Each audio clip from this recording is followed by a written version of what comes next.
अब हमारी सोच क्या कहेगी? सोच देखिए क्या हो गया। हिंदुस्तान में रहते हैं, हमें भाईचारा बनकर रहना है, हमें उनके यहाँ जाना है, उनको हमारे यहाँ आना है। वो हमारे ईद पे आ जाते हैं तो क्या हम उनकी होली में न जाएं? वो हमारे रमजान के महीने में टोपी लगाकर हमारे रोजा इफ्तार में आ जाते हैं, हम उनके यहाँ मंदिर में चले गए तो क्या हुआ? ये भाईचारा है, ये भाईचारा, ये हमारी सोच है, ये नेता की सोच है। लेकिन शरीयत क्या कहती है कि उसने अपने दीन को बेच दिया है चंद टुकड़ों में। तो मेरे भाइयों, सोच वो नहीं है जो हम सोच रहे हैं, सोच वो है जो जनाब मोहम्मद रसूलुल्लाह ने बताई है। हमें उस सोच के ऊपर चलना है। इस्लाम हिंदू भाइयों से नफरत करने की इजाजत नहीं देता। यकीनन इस्लाम हिंदू भाइयों से प्यार करने की इजाजत देता है, ईसाइयों से मोहब्बत करने की इजाजत देता है, सिख और जैनियों से मोहब्बत करने की इजाजत देता है। हाँ, हमारा इस्लाम तो ये कहता है, या अय्युहन्नास इन्ना खलकनाकुम मिन ज़करिन व उन्सा। हिंदू, मुस्लिम, सिख, ईसाई, इन सब का बाप एक है आदम और इन सब की माँ एक है हव्वा। तुम सब एक बाप के और एक माँ के बेटे हो। हाँ, हमारा इस्लाम ये कहता है कि तुम सब भाई भाई हो। लेकिन हमारा इस्लाम मस्जिद छोड़कर किसी के मंदिर में जाकर हार और फूल चढ़ाने की इजाजत नहीं देता है। मेरे भाइयों, भाई भाई का मतलब यह है कि वो बीमार हो जाए तो उसकी देख रेख करो, उसको पैसों की जरूरत पड़ जाए तो उसको दो, उसके घर में चूल्हा नहीं जल रहा है तो आप उसकी मदद करो। अगर वो मौत और जिंदगी की कश्मकश में है और उसको उसके ग्रुप का ब्लड नहीं मिल रहा है, तुम पड़ोस में रहते हो, तुम्हारा ब्लड उसके ब्लड के ग्रुप से मिल रहा है, लेकिन तुम रोजे से हो, उसकी जान जा रही है, डॉक्टर कह रहा है कि ये मुसलमान, उसका पड़ोसी अगर एक बोतल खून दे देता है तो इसकी जान बच जाएगी। तो यहां इस्लाम ये कहता है कि उस हिंदू की जान बचाने के लिए अगर तुम्हारा एक बोतल खून जा रहा तो दे दो। कहता है रोजे से हो तो इस्लाम कहता है कि तू अपना रोजा तोड़ दे, लेकिन किसी की जान अगर बच रही है तो एक बोतल खून देकर उसकी जान बचा ले। रोजे की कज़ा तेरी बाद में हो जाएगी, इसको बाद में पूरा कर लेना। इस्लाम इस भाईचारे की इजाजत देता है, लेकिन इस्लाम इस बात की इजाजत नहीं देता है कि हम दूसरों के त्योहार में जाकर रंग फेंकें या उनकी पिचकारियों की होली अपने जिस्म पर बर्दाश्त करें और उनसे ये कहें कि लो हमारे भी रंग लगाओ, हम भी तुम्हारे साथ हैं। लो, वो हमारी मस्जिद में अगर नमाज पढ़ने आ जाएं तो इसका यह मतलब नहीं कि हम भी उनके मंदिरों में हाथ जोड़कर खड़े हो जाएं उनका वोट पाने के लिए। इस्लाम इस बात की इजाजत हमें बिल्कुल नहीं देता है। मेरे भाइयों, यही हमें सोच अपने अंदर पैदा करना है। इसी सोच को अगर हमने अपनी सोच बना लिया कि अपनी सोच कुरान और हदीस के मुताबिक ढाल ली, तो मेरे भाइयों, अब देखिए सोच है ना, आज पूरी तकरीर सोच पर ही हो रही ना। हमारे यहाँ क्या होता है, हम जितनी नमाजें पढ़ रहे हैं दिन पे दिन गरीब होते जा रहे हैं। मौलाना साहब, यार आप तो कहते थे अल्लाह वाले बन जाओ, बरकत होगी, हम तो जितनी नमाज पढ़ रहे हैं, रोज़ा रख रहे हैं, अल्लाह ताला हमें उतना ही आजमा रहा है। हमें तो देखिए पहले कितना पैसा था, पैसा ही नहीं है, मेरा बच्चा बीमार रहता। ये हमारी सोच हो गई। हम जितनी इबादत कर रहे हैं हमें उतनी गरीबी आ रही है, ये हमारी सोच है। अल्लाह के रसूल के जमाने में एक सहाबी ईमान लाए, पहले वो काफिर थे, इस्लाम लाए, ईमान लाए, उन्होंने नमाज पढ़ना शुरू की। जब नमाज पढ़ना शुरू की तो उनको खूब बरकतें हुई, खूब मालो दौलत उनको मिलना शुरू हो गया। वो अल्लाह के नबी के पास रोते हुए आए। देखिए उनकी सोच, हमारी सोच देखिए और उनकी सोच देखिए। वो कहते हैं अल्लाह के रसूल, कहा क्या हुआ कि जब से हम इस्लाम लाए हैं और जब से हमने नमाजों की पाबंदी की है, हमारे घर में खैर बरकत हो रही है, मालो दौलत, सोना और चांदी खूब आ रहा है। अल्लाह के नबी ने फरमाया ये तो अच्छी बात है। कहने लगे अल्लाह के रसूल, कहीं ऐसा तो नहीं, आप अल्लाह के नबी हैं, पूछिए अल्लाह से, कहीं ऐसा तो नहीं हमारी नमाज, हमारे रोजे और हमारी इबादतों का बदला अल्लाह दुनिया में हमें दे रहा हो और आखिरत में हमें महरूम कर दे। अगर वो दुनिया में हमें दे रहा तो नहीं चाहिए, हमें अपनी नमाज और रोजे का इनाम आखिरत में चाहिए। अल्लाह अगर हमारी नमाज और रोजे का इनाम दुनिया में दे रहा है और आखिरत में हमें कुछ ना दे तो हमें दुनिया में कुछ नहीं चाहिए, हमें आखिरत में चाहिए। ये उनकी सोच थी। और हमारी सोच क्या है, जब से नमाज पढ़ रहे हैं तब से और कंगाल हो रहे हैं। तो कभी कभी सोच ऐसी भी होती है, सोच, इसीलिए कुरान ने कहा है बिना तहकीक किए हुए कभी अपनी जबान से कोई लफ्ज मत बोलो। इज़ा जाकुम फासिकुम बिनबाइन, जब तुम्हारे दरमियान कोई समाज का बुरा आदमी कोई बुरी खबर लेकर आए, किसी के बारे में कहे फला ऐसा कर रहा था, तो एकदम उसकी बात मत मान लो, बल्कि तहकीक कर लो। आपको मालूम है इमाम औज़ाई रहमतुल्लाह अलैह बहुत बड़े बुजुर्ग गुजरे हैं। जरा देखिए, उनके घर में उनकी बीवी से मिलने के लिए उनके गांव की एक औरत आती है और सुबह सुबह दरवाजा खटखटाती है। इमाम औज़ाई रहमतुल्लाह अलैह फजर की नमाज के बाद कुरान की तिलावत कर रहे थे चटाई पर बैठकर। उन्होंने दरवाजे पर देखा कोई आया है, दरवाजा खोला तो सामने गांव की औरत खड़ी है। पूछा कैसे आई हो बहन? उसने जवाब दिया आपकी बीवी से मिलना है। इमाम औज़ाई रहमतुल्लाह अलैह ने अपनी बीवी से कहा कि तुमसे कोई औरत मिलने आई है, तुम उससे मिलो, मैं अंदर चला जाता हूं। अब इमाम औज़ाई अंदर चले गए और जिस चटाई पर कुरान पढ़ रहे थे उस चटाई पर उनकी बीवी ने उस गांव की औरत को बिठा दिया, आओ बैठो। वो औरत जैसे ही, जो गांव की मिलने आई थी, जैसी बैठी चटाई पर, उसके पीछे से जो शलवार, ये जो थम्स होते हैं हिप का हिस्सा, ये पूरा भीग गया। जैसी बैठी वो पूरी शलवार, पूरा कपड़ा उसके जिस्म से चिपक गया, भीग गई वो। उसने नजर दौड़ाई तो इमाम औज़ाई का 3 साल का बच्चा कपड़े उतारे हुए नंगा वहीं पर खेल रहा था। उस औरत ने क्या समझा कि अभी इस बच्चे ने यहां पेशाब कर दिया है। देखिए, बच्चा नंगा हो, कपड़ा ना हो, और ये बैठी हो पूरा भीग गई, तो इसने क्या कहा इमाम औज़ाई की बीवी से, तुम्हें शर्म नहीं आती? तुमने मुझे इस चटाई पे बिठा दिया जहां तुम्हारे बच्चे ने पेशाब किया है। देखिए पेशाब पूरा मेरे कपड़े में भर गया, अब जाकर मैं नहाऊं और कपड़ा धुलूं? बच्चा 3 साल का है, अब इसका पेशाब भी पाक नहीं रहा कि छींटा मार के पाक हो जाए, अब तो धुलना पड़ेगा सर्दियों के इन दिनों में। हैं, चटाई पे बिठा दिया। इमाम औज़ाई की बीवी क्या कहती हैं? देखिए, सोच देखिए उस औरत की सोच क्या थी कि इस पे पेशाब है। इमाम औज़ाई की बीवी कहती है पेशाब नहीं है मेरी बहन, तुम शौक से इस पर बैठी रहो, तुम्हें डरने की कोई जरूरत नहीं। वो कहती है कि मैं कैसे मान लूं ये पेशाब नहीं है? कोई लोटा नहीं रखा, पानी का कोई जग नहीं है, कोई गिलास नहीं है कि यहाँ पानी गिरा हुआ हो। ये बच्चा आपके कपड़े उतारे हुए है, मुझे तो यही अंदेशा कि इस बच्चे का पेशाब होगा। इमाम औज़ाई की बीवी कहती है कि ये मैं आपको जमानत देती हूँ कि ये पेशाब नहीं है, बच्चे ने पेशाब नहीं किया, किया है लेकिन बच्चे का कपड़ा उतारा, उसने नाली में पेशाब किया, यहां नहीं किया है, तुम बेफिक्र रहो। उसने कहा इमाम औज़ाई की बीवी से, ये पेशाब नहीं है और पानी भी नहीं है, तो फिर है क्या? पहले मुझे बताओ, मुझे सेटिस्फाई करो। इमाम औज़ाई की बीवी कहती है जब तुम मान नहीं रही है तो अब मुझे तुझे बताना पड़ रहा है कि ये क्या है। सुन, जब तू नहीं मान रही है तो सुन। मेरे शौहर फजर की नमाज पढ़ के आते हैं और इसी चटाई पर बैठकर कुरान की तिलावत करते हैं। कुरान पढ़ने के बाद फिर वो अपने रब से अपने गुनाहों की माफ़ी मांगते हैं और तौबा करते हैं। इतनी तौबा करते हैं, इतना रोते हैं अपने रब के सामने कि उनके आंखों से गिरने वाले आंसुओं से ये चटाई भीग जाती है, तर हो जाती है।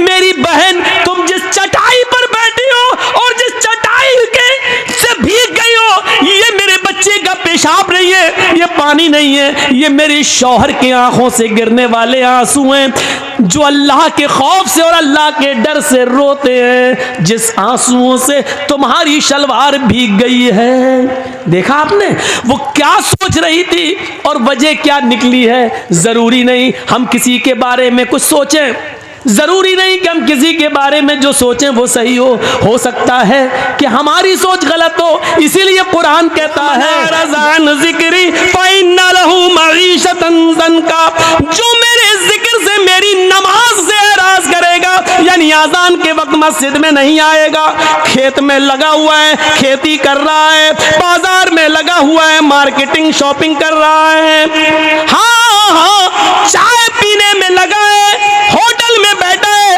आजान की आवाज सुन रहा है लेकिन मस्जिद की तरफ नहीं जा रहा है, आजान की आवाज सुन रहा है, कैरम बोर्ड खेल रहा है, आजान की आवाज सुन रहा है, लेकिन वो अपने मशगले में अपने काम को नहीं छोड़ रहा है। इसको कहते हैं कि उसने नमाज से एराज किया है।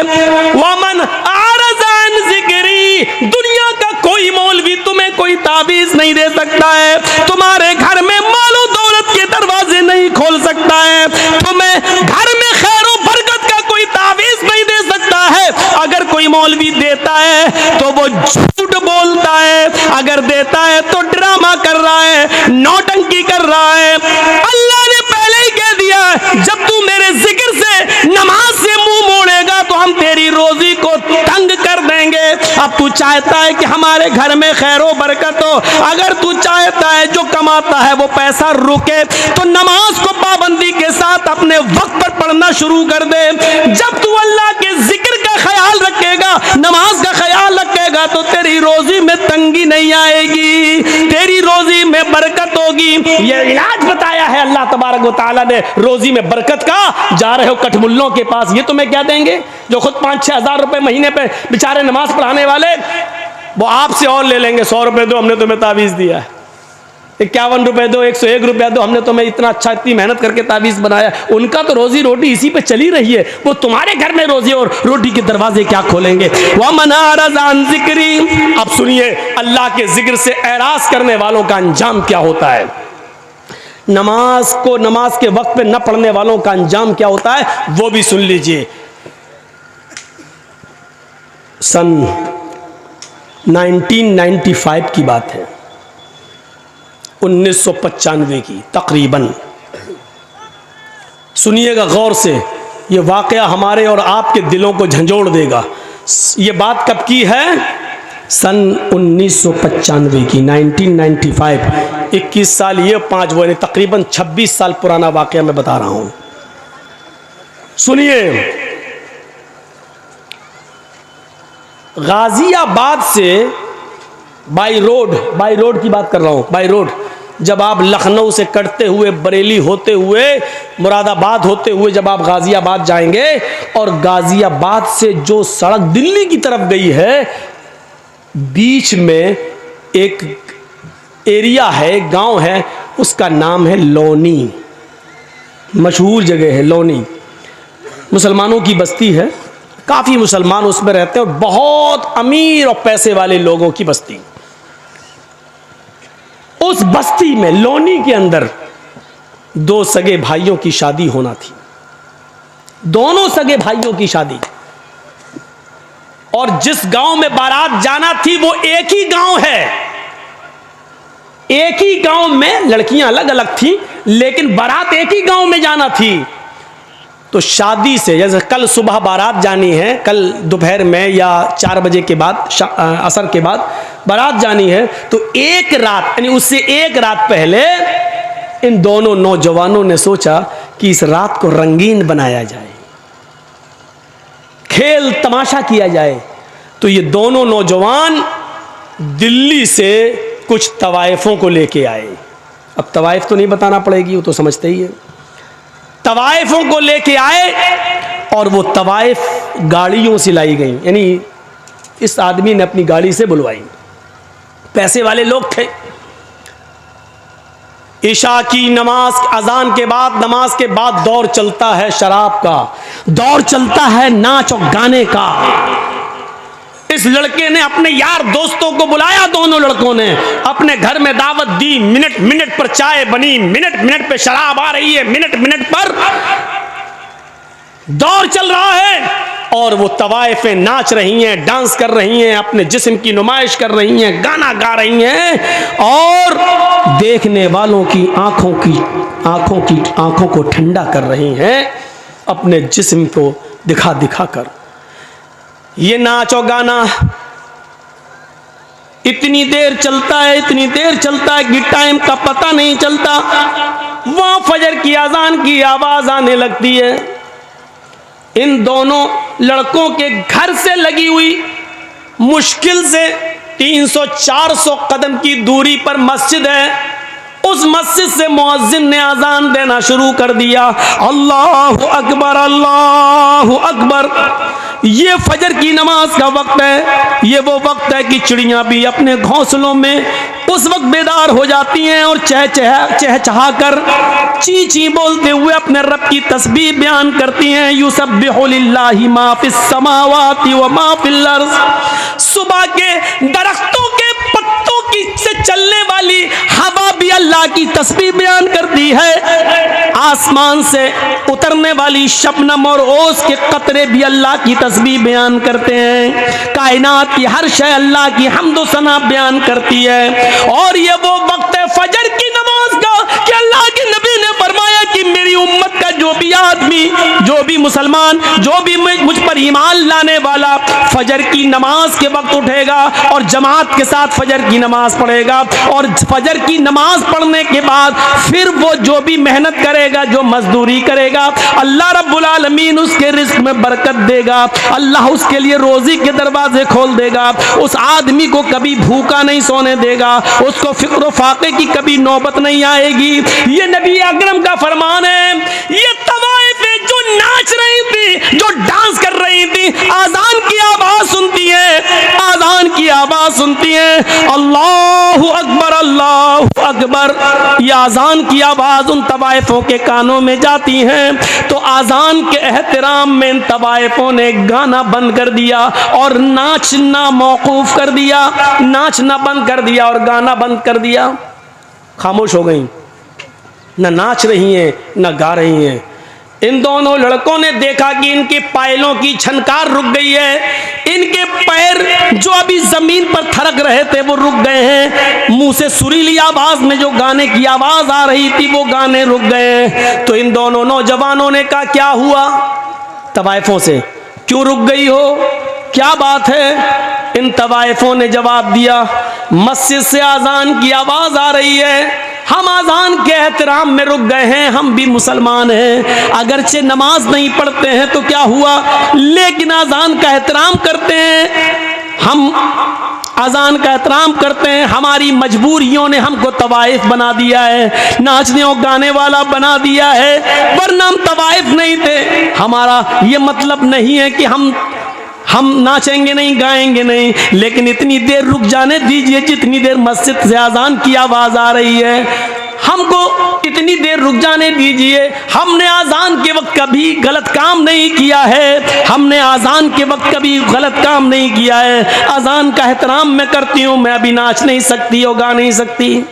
इन दोनों नौजवान लड़कों ने जो जुमले कहे वो सुनो क्या थे। इन दोनों नौजवान लड़कों ने जवाब दिया, सुनो सुनो गाने सुनने वालों, सुनो टीवियां देखने वालों, सुनो मोबाइलों में 1 GB और 2 GB मिलती है तो पूरी फिल्मों में और ड्रामे देखने वालों। इन दोनों नौजवानों ने जवाब दिया इन तवाइफों से, अजान तो दिन भर में 5 मरतबा होती है, लेकिन तुम तो रोजाना नहीं आती हो, मुअज्जिन का काम है अजान देना, वो अपना काम कर रहा है, तुम्हारा काम है नाचना और गाना, तुम अपना काम करो, अगर तुम रुक गई तो हम तुम्हें रात भर की मेहनत नहीं देंगे। उन तवाइफों ने सोचा कि मुझे रात भर की मेहनत न मिले तो इससे बेहतर है कि नाच लूं, दिलों का हाल तो अल्लाह जानता है कि मैं अजान का एहतराम कर रही हूँ। वो औरतें, वो तवाइफें फिर नाचने लगी, अजान की आवाज आ रही है, उनका दिल गवारा नहीं कर रहा है नाचना, लेकिन इन दोनों भाइयों ने कहा मुअज्जिन अपना काम करता है, तुम अपना काम करो, अगर नहीं करोगी तो हम तुम्हें मेहनत नहीं देंगे, हम जो सौदा हुआ है वो तुम्हें रकम नहीं देंगे। उन तवाइफों ने दोबारा नाचना और गाना शुरू कर दिया। सुनो, अजान के वक्त फिल्में देखने वालों, अजान के वक्त नाचो गाना देखने वालों, अल्लाह के जिक्र से मुंह फेरने वालों, बजाय मस्जिद के अपने खेतों में जाने वालों, बजाय मस्जिद के मॉल में शॉपिंग करने वालों, बजाय मस्जिद में जाने के होटलों में बैठ के चाय पीने वालों, बजाय मस्जिद में जाने के इंडिया पाकिस्तान का मैच देखने वालों, बजाय मस्जिद में जाने के अपने आप को लहू लैब में मसरूफ रखने वालों, इन तवाइफों ने नाच गाना शुरू कर दिया। ये नाचती रही हो, ये नाच गाना सुबह 7 बजे तक चलता है। अपने वादे के मुताबिक इन दोनों भाइयों ने, अपने वादे के मुताबिक इन दोनों भाइयों ने उन तवाइफों को पूरी पूरी मजदूरी दी। उन तवाइफों ने कहा देखिए हम औरत जात हैं, पेशावर तवाइफ जरूर है, हम पैसा मिलता है, सिर्फ नाचते और गाते हैं, लेकिन अपने जिस्म का सौदा नहीं करते हैं, हमारी इज्जत को खतरा है, तुम लोग इज्जत के साथ मुझे लेके आए हो, मुझे इज्जत के साथ दिल्ली तक पहुंचा दो। इन दोनों भाइयों ने सोचा कि चलो लौंडी से दिल्ली है ही कितना दूर, हम इनको पहुंचा देते हैं, फिर वापस आ जाएंगे, 2 बजे के बाद तो बारात जाना है, अभी तो जाएगी नहीं, हम इनको छोड़ के वापस आ जाते हैं। दोनों भाई उन तवाइफों को पहुंचाने जा रहे हैं, तवाइफों की गाड़ी आगे चलती है, और इन दोनों भाइयों की गाड़ी पीछे चल रही है। तवाइफों की गाड़ी आगे चलती है। तवाइफों का जो ड्राइवर था वो थोड़ा होशियार था, इसलिए उसने बहुत होशियारी के साथ गाड़ी को मोड़ मार कर निकाल लिया। लेकिन सामने से आने वाले ट्रक ने इन दोनों भाइयों की गाड़ी में ऐसी टक्कर मारी कि इन दोनों भाई की गाड़ी कई हिचकोले खाने के बाद काफी दूर गिरती है, एक खेत में गिरती है। आनन फानन लोगों की भीड़ जमा हो जाती है। किसी तरह कार का, गाड़ी का ढक्कन खोला जाता है, उसकी खिड़की खोली जाती है, उसकी विंडो खोली जाती है। लेकिन दोनों भाइयों की लाशें इतनी बिगड़ चुकी हैं, इतनी खराब हो चुकी हैं कि पहचान से बाहर है कि बड़े भाई की लाश कौन सी है और छोटे भाई की लाश कौन सी है। पहचान नहीं, पहचान से दूर है। ऐसी टक्कर होती है ट्रक से कि गाड़ी दूर गिरती है। बड़ी मुश्किल से ढक्कन खोला गया। बस करो भैया, पी लेना बाद में चाय यार, हम इनको मना कर रहे हैं, पीछे से आप बोल रहे हैं। दोनों भाइयों की गाड़ी ढक्की खोली जाती है। ढक्कन जब खिड़की तो लाश पहचानने में नहीं आ रही है कि बड़े भाई की लाश कौन सी है, छोटे भाई की लाश कौन सी है। इन दोनों लाशों को उठाया गया है, पोस्टमार्टम के बाद माँ बाप के हवाले किया गया है। जरा इस अंजाम को नौजवानों कभी सोचा है आपने? सोचा है आपने? 2 बजे के बाद इन दोनों की बारात जाना थी, लड़की वाले के गांव में, लड़की के गांव में, लड़कियों के गांव में इन दोनों की बारात जाना थी। जरा सोचिए, फिर हम वहीं आएंगे, सोचिए हम वहीं आएंगे, आपको बार बार वहीं ला रहे हैं, सोचिए। अभी इन दोनों की बारात लड़कियों के गांव में जाना थी, अब बारात नहीं जा रही है, अब इनका जनाजा कब्रिस्तान की तरफ जा रहा है। थोड़ी देर में कहां से कहां तब्दीली आ गई, चेंजिंग देखिए। अभी 2 बजे के बाद, 4 बजे के बाद, मगरिब के बाद इनकी बारात लड़कियों के गांव में जाना चाहिए, लेकिन अब इन दोनों लड़कों को गांव में नहीं बल्कि कब्रिस्तान ले जाया जा रहा है। अभी कुछ देर के बाद इन दोनों लड़कों को लड़की के माँ बाप की तरफ से मिले हुए कपड़े पहनना थे, सेहरा पहनना था, दूल्हा बनना था, इनको नए कपड़े पहनना था। लेकिन थोड़ी देर में अब इनको नए कपड़े नहीं बल्कि नया कफन पहनाया जा रहा है। तसव्वुर कीजिए, फिर कहता हूं सोचिए, अभी इनको कपड़े पहनना थे नए, लड़की के माँ बाप की तरफ से मिले हुए कपड़े पहनना थे, लेकिन अब बाप की तरफ से इनको कफन पहनाया जा रहा है। मेरे भाइयों जरा सोचिए, अभी थोड़ी देर के बाद इनको शादी के मंडप पे बैठना था, वही मौलवी है जो अभी थोड़ी देर के बाद इन दोनों का खुतबा निकाह पढ़ाना था उसको। या अय्युहल्लज़ीना आमनुत्तकुल्लाह हक़्क़ तुक़ातिह या अय्युहन्नासुत्तक़ू रब्बकुम या अय्युहन्नासुत्तक़ू, ये तब दुआएं पढ़ना थी उसको। अभी खुतबा निकाह में ये आयतें उसको पढ़ना थी, लेकिन अब वही मौलवी खुतबा निकाह के बजाय अल्लाहुम्मा ग़फ़िर लिहय्यिना व मय्यतिना व शाहिदिना व गाइबिना व सगीरिना व कबीरिना पढ़ रहा है। आपने सोचा है, आपने कभी गौर किया है, ये है अल्लाह के जिक्र से एराज करने का अंजाम। वमन अरज़ अन ज़िक्री फ़इन्न लहू मईशतन ज़ंका। कितनी खामोशी के साथ सुन रहे हैं अभी आप।